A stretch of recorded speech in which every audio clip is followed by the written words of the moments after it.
On tonight's edition of the CHGO Cubs Related podcast, Jed Hoyer and company take a big swing. They go fishing. We'll break down the Edward Cabrera trade, and we will talk about how the Cubs can finish off a solid offseason from here. All of that and more on tonight's edition of the CHGO Cubs Related podcast.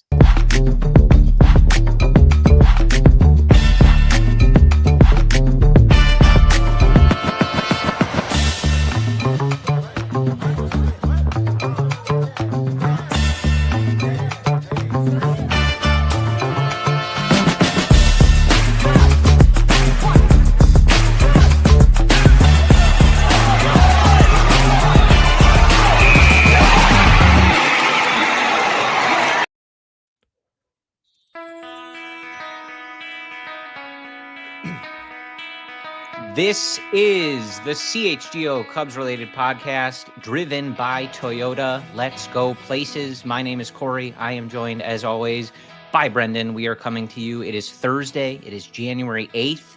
We haven't seen you all in a while. The last two Thursdays. Yeah, holidays. So good to see everybody. And so nice of the Cubs front office, Brendan, to let us take 2 weeks off of talking about Alex Bregman and what are the Cubs going to do? Are they going to do anything? Yada, yada. And give us a big splash to talk about. Big splash. I've been basically scrolling my phone on Twitter, on social, for the last 48 hours. The Cabrera trade, some of the Bregman, Bo Bichette rumors. I feel alive, Corey. I feel a sense of energy. I'm looking at our starting rotation depth. I got 11 names on Fangraphs. I'm looking at our bullpen that looks to be more or less complete. I'm seeing 35 million below that luxury tax. I'm seeing 2027 books that are clean. I'm feeling optimistic, dangerously optimistic.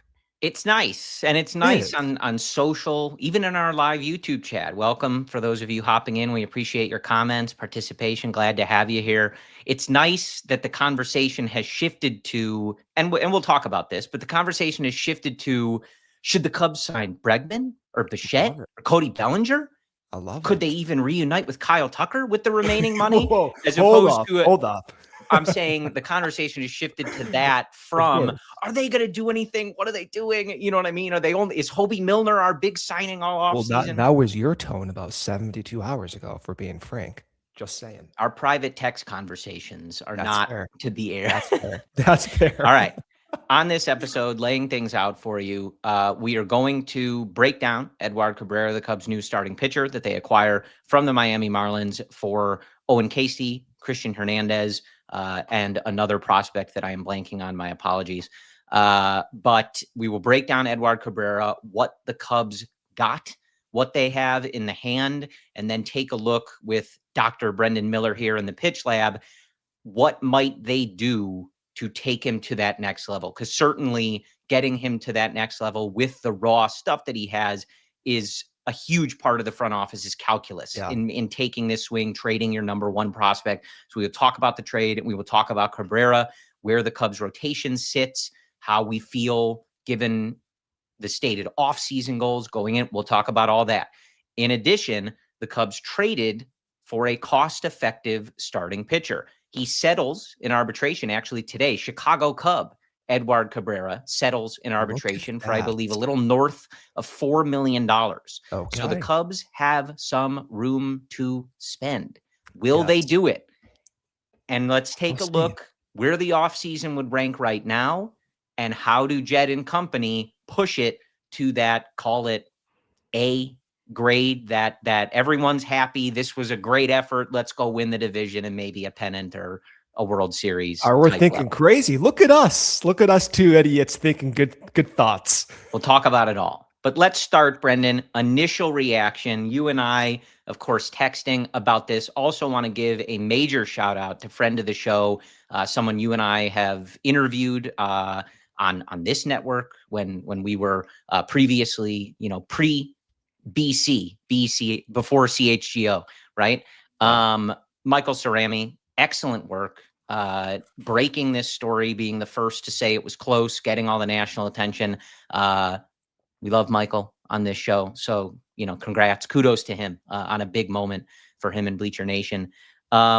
Initial reaction. You and I are texting in the morning. We're seeing this start to.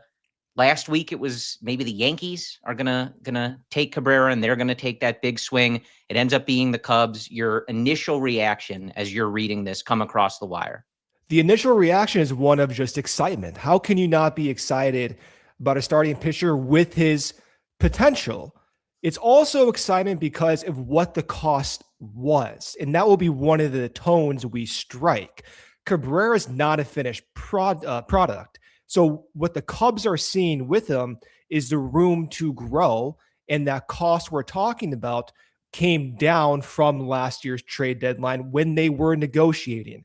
For instance, we heard maybe that Matt Shaw and Owen Casey was the asking price for Cabrera. Maybe it was Jefferson Rojas, perhaps a top 5 Cubs prospect by Medi rankings. He was not included. The one big, quote unquote, fish, if you will, that Miami lands is Owen Casey. So when I hear that price and I see how the Cubs payroll shaping out with the previous bullpen additions, my mind starts to work in a way of filling out the entire roster now with money at the positional side. So the excitement wasn't Cabrera, the potential. The excitement is Cabrera, the cost and prospect capital, as well as what that might mean for spending to fill out the rest of the roster with a bat, including Bregman or Bo Bichette or Eugenio Suárez and so on. Yeah, my initial reaction, Cabrera, a guy we've talked about. Clearly, this front office has had their eye on him. This is not the first, portion. We heard it at the trade deadline, start of the offseason. So there's clearly been some interest there. And it was really just excitement that they were taking the swing. I don't want to reduce it down to doing something, but it's been a slow offseason. So many guys still out there in the free agent market, guys that maybe the Cubs had interest in or were connected to going elsewhere. And it's a big swing. I mean, you're trading your number one prospect. You're putting you're really putting some chips on Cabrera here. And I think that's exciting as a fan to see the front office be aggressive. This is 2 off seasons in a row. Now you can get into whether it would be nice if they, gave them a little more money so they didn't consistently have to trade some of their best prospects to get these resources. That's a separate conversation. But 2 off seasons in a row, man, like Jed Hoyer is not shy for as risk averse as mainly Carter. But I think the Cubs front office in general that is a perception. Often talked about being. These are 2 massive decisions to make in giving up a guy, in this case, like Owen Casey, last year, like Cam Smith. Like these are big swings they're taking. And I think in just that regard, it's exciting. The potential of Edward Cabrera and with this pitching infrastructure has certainly got me excited for the potential that this rotation has, especially as it's concerned for their ultimate ceiling if they can get there. The gamble the Cubs are taking is Cabrera's fastball and workability, coachability that will need to be improved versus Owen Casey's zone contact problems and his power potential. That's the gamble being taken by both sides. And you can see the value from each organization, why they would want to take those gambles. This is not to say, though, Corey, to your point, like, oh, Cabrera is this booming, obvious ace. He was valuable last year, 130 plus innings of sub-4 ERA ball, right? Does have a little bit of an injury history, had 2 elbow injuries last year, elbow inflammation at the trade deadline, did not go on the IL at that time. He did go on the IL for a separate elbow injury towards the back end of the season. They were on September, did come back, did finish the season off with 1 start. So this is not without risk in the Cubs projecting innings, but when you contextualize with what they gave up in just 1 top prospect with some of the riskiness that he presents, it does inspire confidence and greater flexibility for not just adding the positional side, but now you still have some of your farm guys to make more moves or grow if you need those guys to provide value. It's a really multifaceted conversation, Yeah. why he's exciting, but also too, we can talk about what it actually means with some nuance in the risk profile that he projects. Yeah, and I like Randy Lewis in our YouTube chat says, let's be honest, it was you, Darvish, for Cabrera. It just took Don't 5 even get years. me Love that. started. Yeah. By the way, it was 6 years, not even 5 years. It was 6 years. Yeah. Casey did play at Wrigley Field, so did get on a major league field, but it is funny. The significant contribution from that Yu Darvish trade will ultimately be what Cabrera does like this year. So sometimes you just got to be patient. Well, I his guess that's timeline's not our timeline, right? that's one word for it. But Yeah. yeah, look, like to be clear, when we talked about and we'll do, an in-depth breakdown. Brendan will talk about his pitches, the changeup, the breaking ball, the ineffective fastball, all that stuff. You're stealing my lead with the No, changeup. in a little Don't bit, be talking about my changeup. But still talking about, sort of initial reaction. Like we talked early in the offseason about, adding reliability. I think top of the rotation potential, but also the Dylan just Cease types. yes, reliability, durability, and of course with pitchers, it's not easy to count on, but that was something, of course, famously big issue for the Cubs at the end of 2025. Guys running out of gas, guys dealing with injuries, and not feeling like you had that quality depth to the point that we're having conversations of is Colin Ray starting a do or die game in the playoffs? No disrespect to Colin Ray, who's great, and he'll be part of this conversation as well. They opt for a different way of going about it. Shota accepts the qualifying offer. That certainly affects this, but they miss Anamai, who they were very connected to. Now, how much they were in on that, it's hard to know, but it did seem like they were quite interested there, made an offer, but he ultimately chooses I wouldn't Houston. classify that as a miss in what No. think. In that I think they were interested and probably had an offer on the table, but he chooses another destination. Yeah, for a price tag that was 30% of what was projected 3 months ago, $60 million or so. But so looking through a lot of these options, when you look at a guy like Dylan Cease, has his own concerns, has his own, can he reach that big time ceiling we've seen before? Again, inconsistencies, but makes 30 starts, going to give you, 180 plus innings, that reliability that given how last season ended, maybe you would have deferred to that. Front office, whether it was their initial plan to go for Cabrera or not, where we've landed, assuming they are done in the rotation, they have a lot of options. If they're not done, they'd have to ship some guys out. Come on over forever, Valdez. Yeah, but they have opted for that ceiling and going for younger cost, guys that they're going to have under contract being the kind of bulk of their future of this rotation, and opting for that ceiling and trusting that their pitching infrastructure can take these guys to that next level. And ultimately you reach a point where later in the year, probably, Memorial Day or later, Justin Seal is out there doing his thing. Cade Horton's continuing a strong 2025 where he had an incredible second half. And you're unlocking Edward Cabrera to the point that the top 3 in your rotation is this just massive high ceiling group. That is the high ceiling. And and that's not even talking about, getting Matthew Boyd back to the point where he was one of the better pitchers in baseball for most of the 2025 season. And we'll get into the depth, but again, different paths. And this rotation is going to carry risk, but I think, Brendan, what they're banking on and leaning on is they're going to have the depth now to be prepared for that risk. When you go through all of the potential names, right? Matthew Boyd, Shota Imanaga, Edward Cabrera, Cade Horton, Jamison Tyone, Ben Brown, Javi Assad, potentially Jordan Wicks, Jackson Colin Wiggins. Ray, Justin Steele when he comes back. Like, and I could certainly be forgetting people, right? But those are all quality options, especially if you're looking at them as 5th guys in your rotation or if somebody gets hurt. So they are going to have this depth and they're going to opt for, hey, we have some guys that have some risks. Maybe they run out of gas. Maybe they have injury histories, but we can maneuver that. We don't need to push all of these guys because we have these options. We saw them do it with Cade Horton a little bit last year.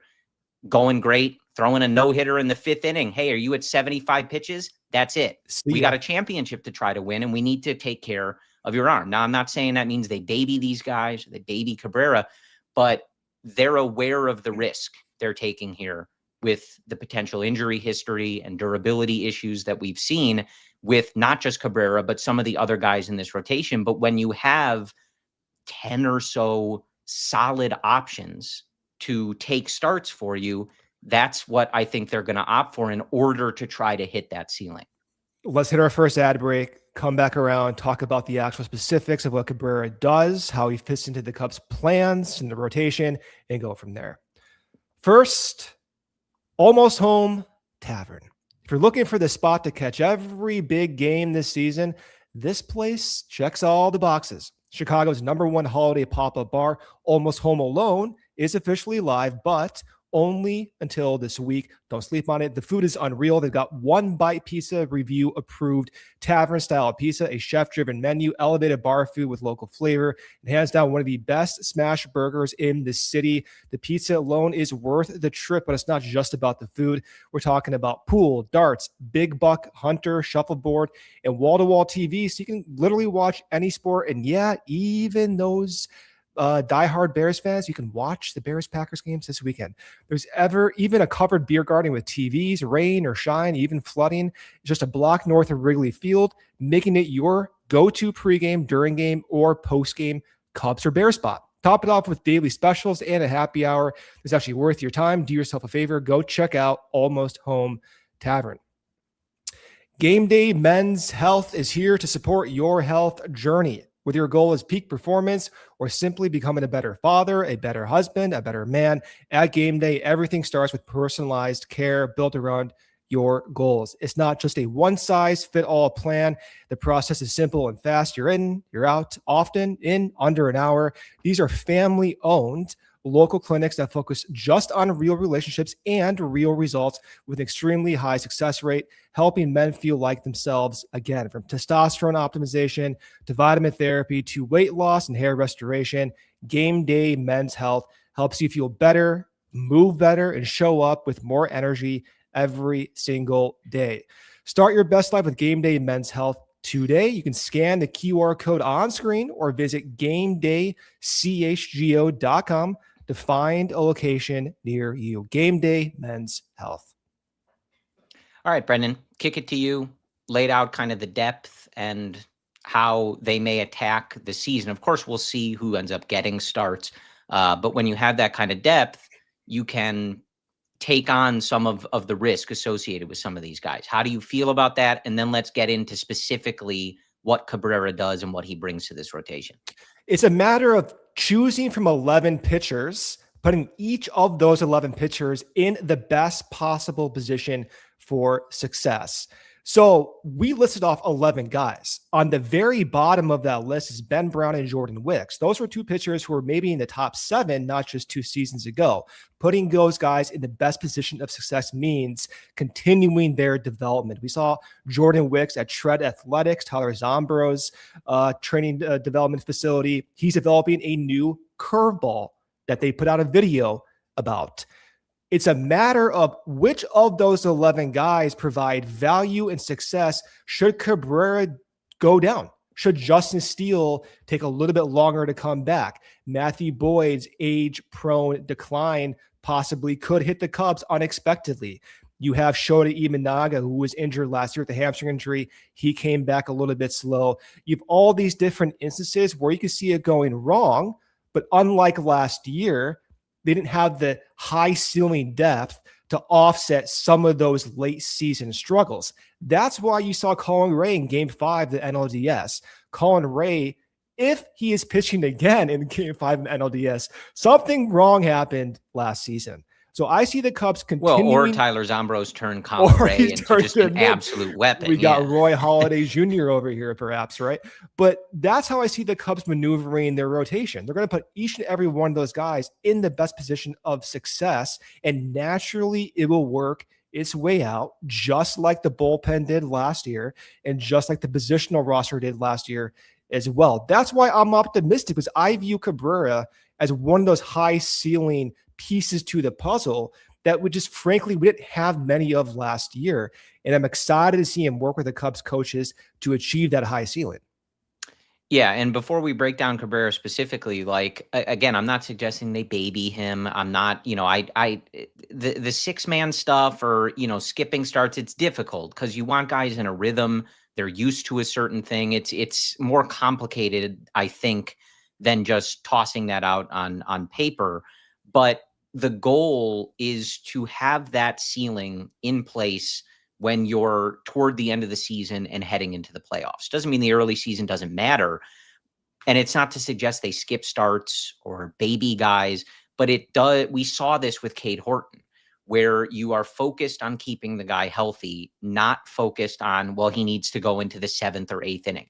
That's also where it's important that they've done the work money-wise to bolster the middle of the bullpen and to have that depth at starting pitcher where Javi Assad can be a swingman, Colin Ray can be a swingman, those types of things, because it allows you to focus on the bigger picture. It's not just, hey, we need great starts on April 15th, when it's 40 degrees at Wrigley Field against the Pirates. We are trying to win a division and win in the playoffs, and we need these guys healthy for that. And when you have this type of depth, we've seen Craig Counsell do an excellent job with this. We all wondered the durability and duration that Cade Horton might be able to give them last year. And if not for a random freak coughing injury, he would have been there. They would have done it. And all of the yelling when he came out early in games, when he was dealing and they turned it over to the bullpen, nobody would have cared because he would have been shutting down the Padres and the Brewers in the playoffs. Just an example of when you have these guys, Justin Steele coming back, you don't have to rush him back because you're desperate for quality starting pitching. You can take your time. You can react to these guys if they're not feeling well, feeling off. It gives them a lot of flexibility, even if, Brendan, they don't have that like real reliable durability in the rotation that maybe we wanted them to get throughout the offseason. And when you have 11 options, you may not have to spend your future prospects to acquire someone at the trade deadline. Yeah. Correct. Right. Yeah. So that's again, the principal reason for optimism is the volume and the high ceiling with that volume. That's something that I'm not familiar with. And I'm fascinated and interested to watch develop immediately when they report to camp. Immediately, I'm owning in on what Cabrera is doing with that fastball, what Jordan Wick's curveball looks like, what Jameson Taillon's new repertoire looks like. That's always ever changing. It's going to be such an interesting spring training, maybe even the most interesting camp we've seen since covering this team, just because you have 11 starting pitchers who are really hardly working to be the best versions of themselves. Yeah. Let's get into Cabrera and what he brings. Talk to us about his strengths. We'll get into the weaknesses, but if a fan is listening and they liked Owen Casey, they knew he was the number one prospect, they're not super familiar with what's going on down in Miami, why did the Cubs just trade their number one prospect for Edward Cabrera? The reason they traded Owen Casey for Cabrera is that they believe it's more projectable to create value with that fastball than it is to project Owen Casey's whiff struggles in the future. If you look at what Cabrera does well, it stands out right away on video. He throws changeups between 94 to 97 miles per hour. I did not misspeak. It is a changeup classification. This means that Edward Cabrera has a unique ability to throw really fast with a movement profile that virtually no pitcher has. That movement profile being run and sink. Okay, so he throws 95 mile per hour pitches that jam and go towards the kneecaps of right-handed batters. Then he has a curveball that goes down and away to those righties. That's also a difficult pitch for any successful right-handed batter to hit. So those are the two features he has that stand out. The room for improvement and optimization is that fastball. That fastball run value is in the 4th percentile last year. He throws a sinker. He throws a four-seam fastball. The sinker was one of the strengths of his in 2025 that he didn't have in 2024. Now, if you look at what I mean by that, let's look at this graph. On the left, you see his movement profile in 2024. You're going to look at all these different dots. They look like Skittles. Go to the top right of that left panel. You're seeing red dots. You're seeing orange dots. That's a red four-seamer and an orange sinker. And then that green changeup. Now go all the way to the right. You're seeing all those pitches. They just went down. That four-seam fastball vertical break, that went down. That changeup, that had more bite to it. That sinker, that had more bite to it. Why is that the case? He dropped his arm angle. So by dropping his arm angle, which, by the way, typically correlates to fewer injuries and less arm problems, that dropping of the arm angle led to more depth on his pitches and an ability for him to locate his sinker more inside the strike zone. And that was one reason why you saw that sinker usage double. But even though he was able to make these changes, he was unable to have that type of success we need for a fastball. So having a fastball run value that's even league average would be a huge benefit for him. But unfortunately, that was not the case. He had, again, that four-seam fastball, that sinker run prevention was in the 4th percentile. So the question that you're going to be following once camp opens, Corey, is what are they going to do with that fastball? Are they going to change the shape? Are they going to just keep it as is? Don't mess with him. He's injury prone. We don't want to change much. Or are they going to change your grip? Are they going to change a little bit of his arm angle again? Are they going to change the sequencing? There's many different ways you can imagine them going about this, but all you really need from Cabrera is an average fastball. He was able to have run prevention numbers that were above average with one of the least productive fastballs in the league. I cannot emphasize that enough. That is the reason why, one of the reasons why the Cubs find him appealing, because you don't see many pitchers have that success without a fastball. And Cabrera is one of those guys. So two things. I want to ask you, with what you know about the Cubs pitching infrastructure, how you anticipate they might attack tweaking this. But the first the first one I want to ask you is, like, optimistically, they get in there, they have a ton of ideas. They clearly have had their eye on this guy. I feel like they have an idea of what they plan to do here, of course. What is the ceiling? The ceiling is an unquestionable ace for two reasons. Reason number one, changeup. Reason number two, curveball.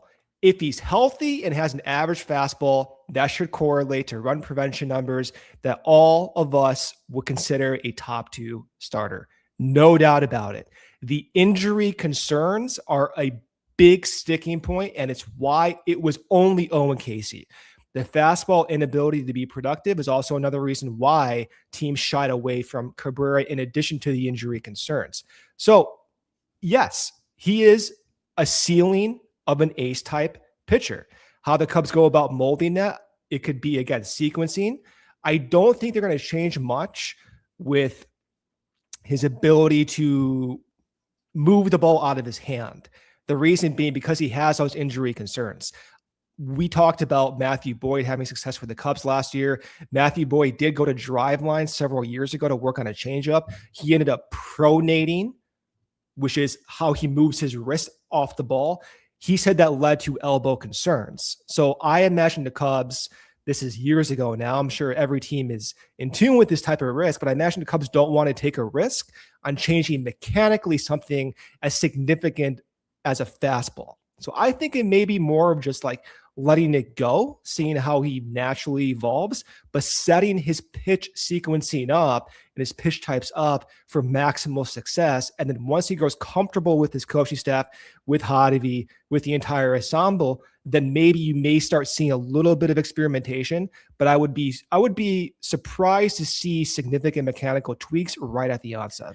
Yeah, and look, I think too, before we hit our second ad break here, like, this is a guy, they have 3 years of control. And it, isn't necessarily something that you make all of these adjustments the first spring training, you have a guy in your system. This can be an evolving process. See how things go, see how he's meshing with your system, and taking it from there. It's not something that needs to necessarily be done overnight. But yeah, look, I mean, the risk is there. That's what we talked about. You are not getting a guy that has that proven 30 start ability. You are getting a guy that, clearly I was watching that video from the wonderful Lance over at the Marquee Network. Like, it sounds like some teams were not super intrigued by the medicals that they saw. But, this is part of being a fan of an organization. Like, we don't have to trust that they're always correct or appeal to authority there. But you have to, I think, you have to believe they know what they're doing here. Jed doesn't want to trade his top prospect for a guy that's going to fall apart in a month. They have to have conviction in what they're doing. Their jobs are on the line here, regardless of whether Jed signed an extension. Like, time will tell, right? But this is a big swing. We all know it's a big swing. And if it proves to be a big miss, like, they'll hear about it, and they're going to have to, reap the consequence of that. So we'll see what happens. But yeah, it's a risk, and that's the path that they've taken, rather than shelling out for a guy that, hey, you can look at and like, it didn't have to be Dylan Cease, but as an example, like, hey, we have a 5-year sample, like, this guy's going to make 30 starts. We're really safely betting on that. That's not what they have here. And that's the course that they've taken and the decision they've made. And they've made the bed. They're going to have to lie in it, Brendan, and we'll see what happens. But let's hit our second ad break here, and then we'll come back. We'll keep talking about that, and we'll talk about what the Cubs need to do. Not will they do. They need to do, Brendan, with the remaining money. All right. Winter's here. The real question is your home ready for the cold? When it comes to staying warm and protected this season, you need Four Seasons heating, air conditioning, plumbing, and electric. If you got a plumbing emergency, call Four Seasons. You got electrical issues, call Four Seasons. You need a hot water tank installed yesterday. Yep, call Four Seasons. Now is the time to schedule your Four Seasons furnace tune-up before the real cold hits. And if you're thinking about a whole home generator, they've got you covered there as well. Here's the best part. Four Seasons guarantee same-day installation for heating, cooling, plumbing, electrical, and generator needs with no extra charge for nights, weekends, or holidays. You can save up to $4,000 on furnaces or comfort systems right now. Furnaces start at just $39 a month. Four Seasons has been serving Chicago for over 50 years. Visit fourseasonsheatingcooling.com for special offers and money-saving coupons. That's fourseasonsheatingcooling.com. All right, let's talk about your next weekend escape, or maybe just your next big night out, because Potawatomi Casino Hotel Milwaukee has everything you need in one spot. We're talking thousands of the latest slots and table games. If you're ready to refuel after, you've got a ton of amazing restaurants and bars to choose from. If you're feeling fancy, you just want to take a quick bite, they've got you covered. You don't even need to leave the property. You can stay in style at their luxury hotel. It's also just steps away from what many call the Midwest's best sports book. If you're heading to a ball game this summer, go see a Brewers Cubs game, go see Edward Cabrera, hopefully pitch a shutout. You can start your day right at Potawatomi. You can hit the sports book, then head out to that Cubs game. It's all right there, super convenient. Milwaukee's got a full summer lineup, concerts, festival, sports, you name it. Potawatomi is the perfect home base for all of it. Potawatomi Casino Hotel Milwaukee, your win is waiting. Go check it out. All right, Brendan, back with you here. I think part of how I'm looking at this is I would have a tough time rating the offseason so far because I like this deal a lot, but there's still a good bit of uncertainty despite the depth that we discussed in this rotation. They've re-added to the bullpen, but mostly in like a middle-ish relief sense. There's not too many of those guys that I would necessarily expect in high leverage roles. Now, of course, going into last year, I wouldn't have put my money on Brad Keller being that guy. So, trust their infrastructure, but it's not as though same thing. They've gone out and signed like surefire, like this guy's our closer. He's better than Daniel Palencia types. So it's certainly an incomplete offseason as we sit here right now. If they push up to that first tier of the luxury tax and they spend the money that they have left and bring in a bat that they've been connected to, I think it would be a very solid effort of an offseason. Depending on the bat, I can't give you a grade without it, but I do think like they're not there yet. So I do want to be clear. Like I'm pleased with this trade. I like it. I love the potential ceiling that this rotation has. I texted you, the minute it happened that I had a vision of Cade Horton, Justin Steele, Edward Cabrera starting the first 3 games of a playoff series. And I love it. I love this stuff. I love the potential, but right. Like, it's not done yet. It's not done. I have the same concerns about the offense that I had coming into the offseason. And I think if you're constantly in this mode of trading top prospects for areas of the team that you could also improve if you spent money and signed contracts that maybe you're not so comfortable with, et cetera, I don't think it's good enough as we sit here right now. But long runway. That's why we always say, like, got to wait till the team takes the field in March and the roster's final, because there's a lot of runway left here. And I hope that the Cubs aren't done. So it's a cold April day. Dansby Swanson's leading the infield out. He takes shortstop. Nico Horner takes second base. Michael Busch takes first base. Who's taking third base for you? Right now? Right now. Who's taking third base? It better be Alex Bregman. So do this for me. We have Eugenio Suárez. We have Bo Bichette. We have Alex Bregman. I want you to rank. I know you have Bregman number 1, but I want you to try your best to express the difference for your satisfaction between Bregman and Bo Bichette, Bregman and Suárez, and Bichette and Suárez. Are we only doing like infielders? We're not talking about like Cody Bellinger? We can put in Cody Bellinger. His name's getting thrown out there, Michael. We're talking about Cody Bellinger again. Sure, we can put Cody Bellinger in there as well. Okay. Maybe they're just doing a favor for an old friend to get the Yankees to pay him more. Yeah, a little wink, wink. Also depends. Like, I don't know. Like, I was reading, the rumor today that Bo Bichette wants $300 million. Like, that also. Well, so does Cody Bellinger. Not that I'm pinching for Tom, but I'm like, I don't know about that. If you've listened to us for 2 off seasons, I love the idea of Alex Bregman. I think he's an excellent fit for this team. But he's a cheater. I don't care. I've said this before. Like, come over here. You guys want to cheat? You win a championship? I don't care. Do whatever you want. I love the idea. I think he's a great fit for this team. A guy that is, not as high average of a hitter as Nico, but a really quality slash line kind of guy, not a, 210 hitter either. Gets on base, provides a little bit of power. I think he would wear out that left center gap at Wrigley Field. And he is, as you've described it before, a baseball rat. Him and Dansby Swanson not only playing defense on the left side of the infield, but leading in that clubhouse. You are really adding to a group that, like, they are going to die to try to win a championship for the Chicago Cubs. Now, I like the idea of Bo. You maybe are shifting on the defensive value, if that's the range you go, and then shifting to Suárez.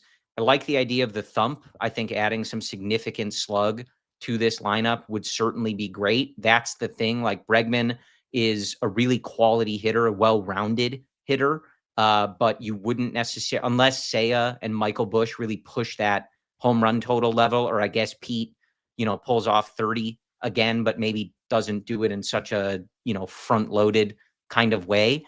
You wouldn't necessarily have a lineup that was full of that, like, real, just raw slug, but I think it'd be a really well-rounded lineup. With Suárez, though, I think maybe the hope would be it doesn't cost as much, and then you can, I don't know, maybe find a high leverage reliever or keep, supplementing your bench, whatever it might be. So my preference is Bregman. It's not necessarily perfect, and I think there would still be, I think Thump would kind of be the main thing in that lineup. It wouldn't be perfect, but I think with that rotation and the potential and the well-roundedness of a few of those hitters in that lineup, I would call that a really good effort from the front office to respond to losing the division to Milwaukee, getting knocked out by Milwaukee. I think that would be a very quality offseason. I think any of those paths would represent a pretty solid effort. Again, for Jed, right, Brendan? Like, I'm trying to evaluate Jed with the knowledge that he has a limit on what he can spend. So that's how always a discussion. It's well, always but underneath. yeah, and I'm saying, like, grading the front office in how they spend the money is different than grading the organization and what money they have and how they're using it and how they're using the resources.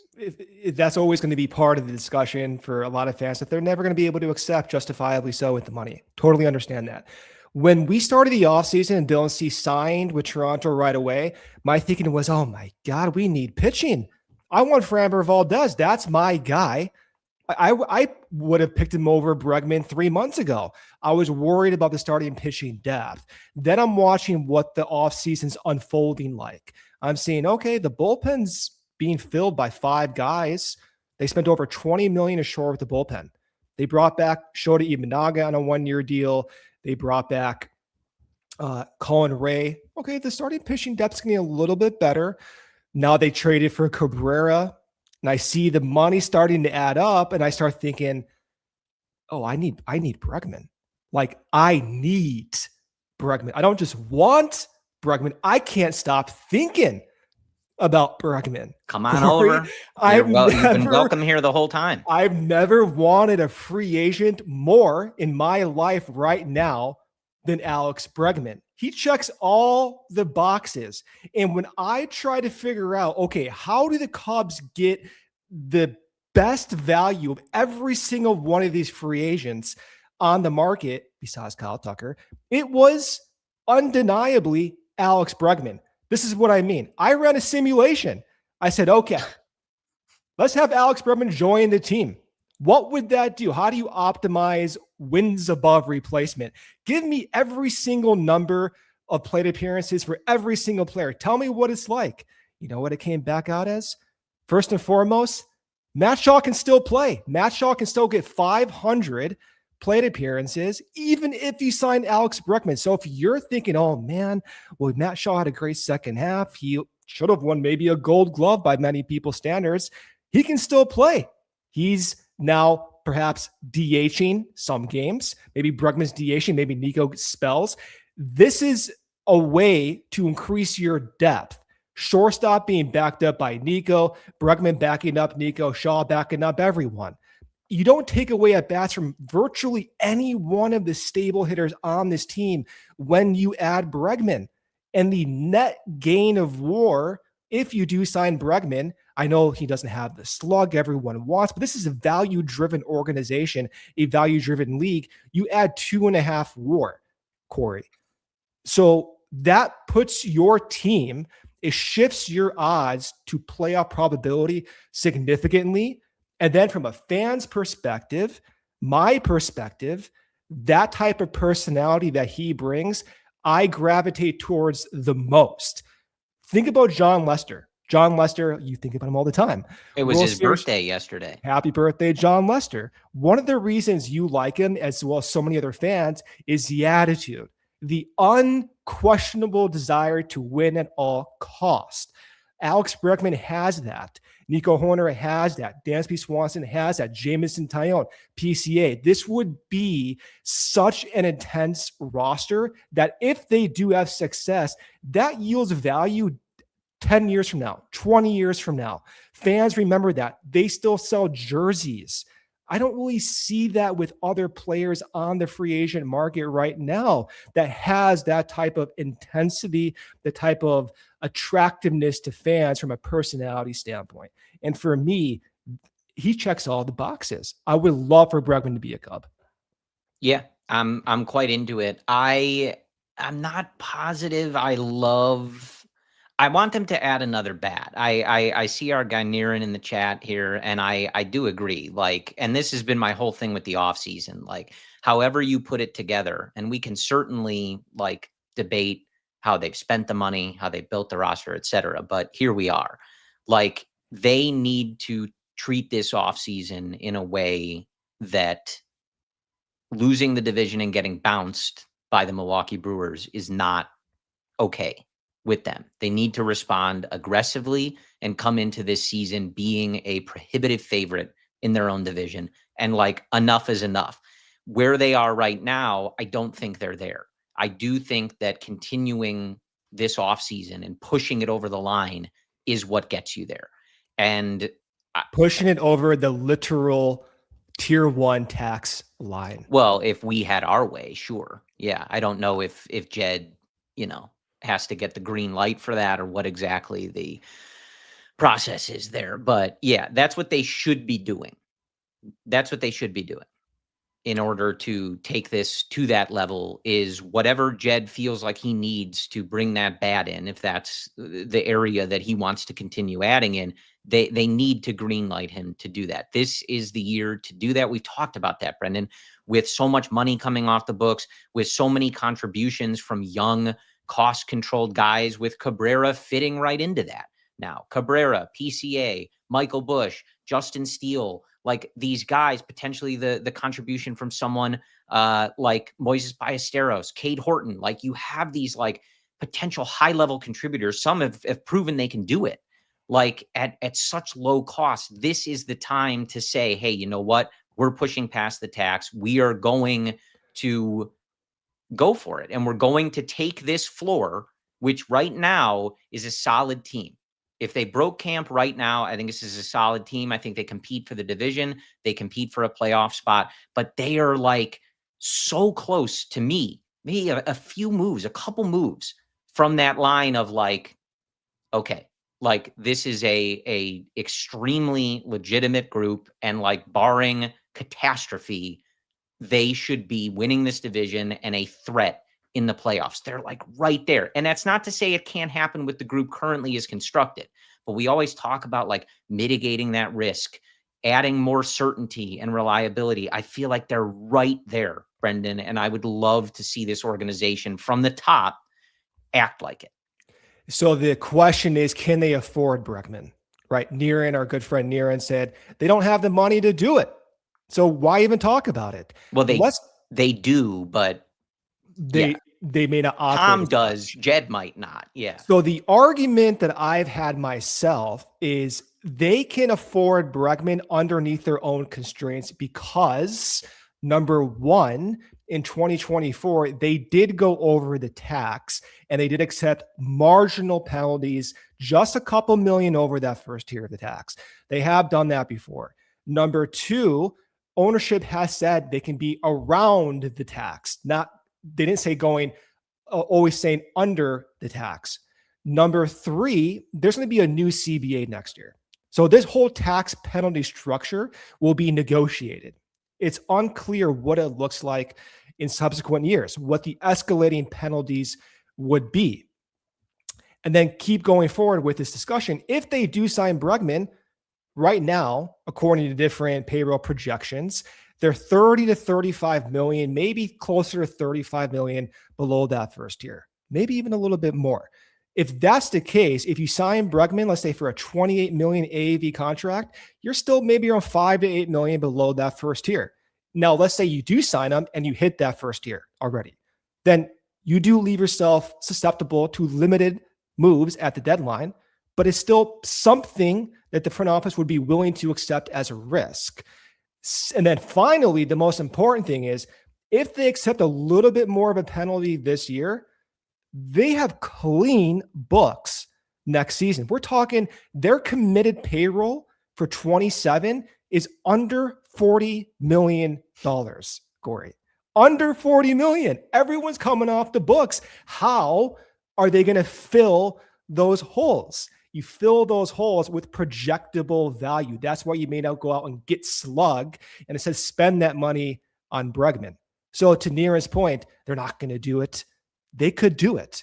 There's a path forward to do it. It's realistic that yes, even this ownership group and this front office would do it. They got approval to do it last season. They went over 2 years ago. To say that it can't be done is simply inaccurate. It's possible. And then finally, absolutely every fan should be pushing for this. I think the fans are. Yeah. I mean, we'll see what the organization does. It's possible 2027. I'm enjoying the story from our guy Daniel in the chat here. Said he tried out during the strike. You might be on the team in 2027, Daniel. They might need the payroll. So maybe I'll be on the team. You know, what I want to ask you, like, we'll see what they do. I will stand on business that, again, like, it's not to suggest this isn't a good roster as it stands, but I think it certainly can be better. And they're right there to me on like really being at that point where you feel really confident in the group and their ability to do some real damage in this season. Not that it can't happen as constructed, but we've talked about stuff that can go right, stuff that can go wrong. There's a lot of variability in certain parts of this roster right now. How do you feel about, we saw our guy Michael talking about Cody Bellinger. We see that popping up. How would you feel about that one? I got to be honest with you. Like, it doesn't move the needle as much for me. I'd take it. Another bat. Like, he, I enjoyed his time here, but it isn't immediately the thing that jumps out at me as the move that I would like to see them make. Well, I also start looking at the outfield depth. I think, oh man, what if Seiya goes down? Who's playing right field? Is it Kevin Alcantara? Can Tyler Smith play the corners appropriately? What if Kevin Alcantara has to play center field? What if Alcantara can't hit right-handed pitching at the big league level? So there is a void in the outfield that Bellinger would just simply fill, and you don't have to worry about that. And you slot in Shaw at third base like you did last season. That would be the argument for it. Another great defender. Basically at every single outfield position. Now, the bat does not project to age as well as Bregman. That's why long-term, you would want to fill that long-term value with someone who does age projection better. I'm fine with Bellinger, but like you, it doesn't do it for me. Like, I want, again, just to be crystal clear, this is an entertainment industry, okay? I want compelling storylines. I want a fun roster. And most importantly, I want to win now, next year, and the year after that. And I want to come back on the show 10 years from now and say, remember the 2026 Cubs? People forgot that, right? That's what I want to do. And to me, the guy who fills all those imaginary check boxes is Alex Bregman. And Cody Bellinger, you look at the future, like, I don't know if he can fit that mold in the future. Like, we had Bellinger. He did go down at times. I kind of know what that feels like. I want something novel. I want something intense. And I want Alex Bregman on my baseball team, Corey. Yeah, I have. Yeah. Welcome to it. Yeah, I've been thinking about it for a while. We'll see. Yeah, and look, now it is going to be a test. It feels like they need that last something to fill out this roster on the offensive side. But it is going to test a lot of what has been discussed in our YouTube chat tonight, and for several off seasons. Reading the offers that some of these guys are projected for, it may push them to a spot that we really have not seen them get to. Is this possible? These names that we're listing, if we are waiting for the deal to come to us, as we've seen in some of these off seasons past, will it? Like, I sort of initially scoff at the Bichette $300 million ask, but maybe somebody's willing to do it. Toronto, we're hearing a little more smoke with them and Kyle Tucker. Like, they seem intent on getting over the line of winning the World Series and not losing in extra innings by half a step. So maybe that offer is big. The Yankees haven't done a lot of anything, and maybe Cody Bellinger is the guy that they need to bring back. this may be a situation where, like, if you want to add to this offense and have one of these guys that's available out there, you might have to get a little uncomfortable. Now, if one of these guys is willing to take a classic Cubs short-term, maybe higher AAV deal, throw an opt-out in there, I don't know, whatever they want, great. That'd be great. I'm sure that's what the front office is sitting around waiting for. But it would be nice to see a little conviction, like, hey, we've traded two of our better prospects these last couple off seasons to fill some of these holes and needs of the team. The slugger in Kyle Tucker last year, the potential, high ceiling, top of the rotation, young arm in Cabrera. This time, you're running out of prospects. The system isn't very good anymore. Like, you may have to get uncomfortable and throw out a contract and throw out some money that is not necessarily your normal practice if you want to take this team and roster to the next level. And I think, again, this is the group to do it. We've talked about it before. This isn't the 2022 Cubs where there's no chance they're winning 90 games. It's a good roster. Make it great. Push it to that next level.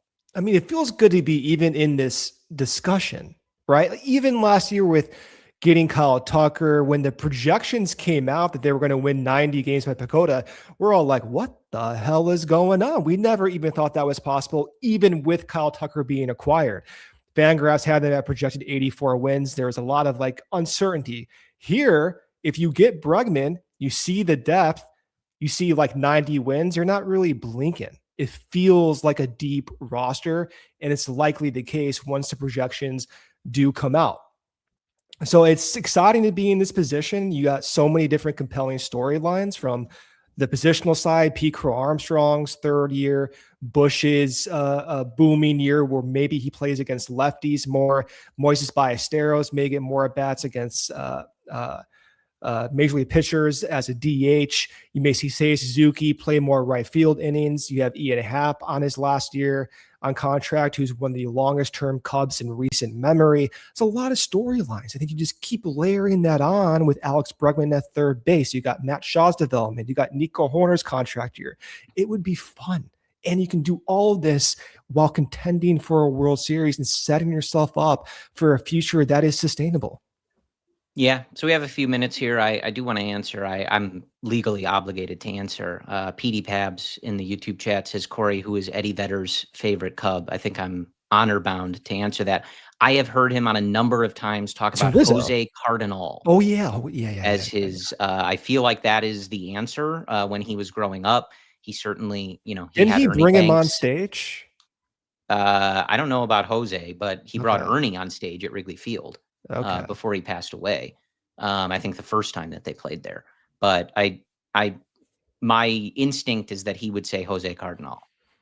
Yeah, I think modern day he may say Rizzo, right? Like this in the past era. I mean, their interview in the bleachers was pretty spicy. It was pretty loose, if you will. Yeah, I think Eddie will drink wine with just about anybody in a Cubs jersey. So. I mean, in all reality, quick thought on Eddie Vedder, the World Series seventh inning stretch, like my favorite of all time, because like I'm watching that, I'm like, oh, this guy over here, he's thinking everyone, he senses the magnitude of the moment, and maybe Eddie Vedder was a turning point in that World Series. Maybe it wasn't KB's home run.